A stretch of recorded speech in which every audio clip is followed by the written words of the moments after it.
司防共款，互人感觉真惊惊。这是花莲最近有一个人真怪奇，乌白甲人压牛奶。受害点头讲，对方毋捌来交管过，含伊无冤无仇，毋知讲到底是安怎会找到伊，嘛是知讲三无长。讲即届是牛奶，下一届若是汽油，安尼代志就大条。提醒附近的店头爱注意这号人物。你看，泼一下，然后又泼这里。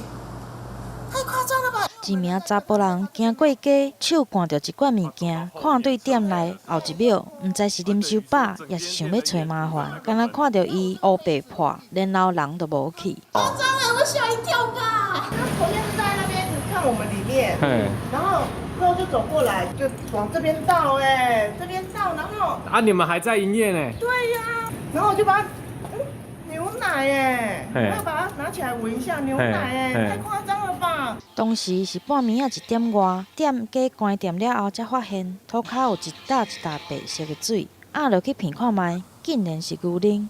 这件代志发生伫咧25号，牛奶怪客甲这间店家无熟无识，平常时嘛无交管过，煞来破牛奶。员工烦恼，若是后一回换做汽油，就毋是简单切的就会当消灾。太夸张了吧！他拿一瓶牛奶来倒呢，他如果倒汽油从。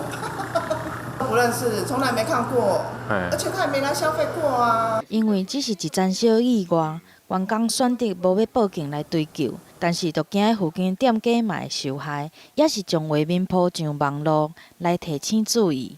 记者综合报道。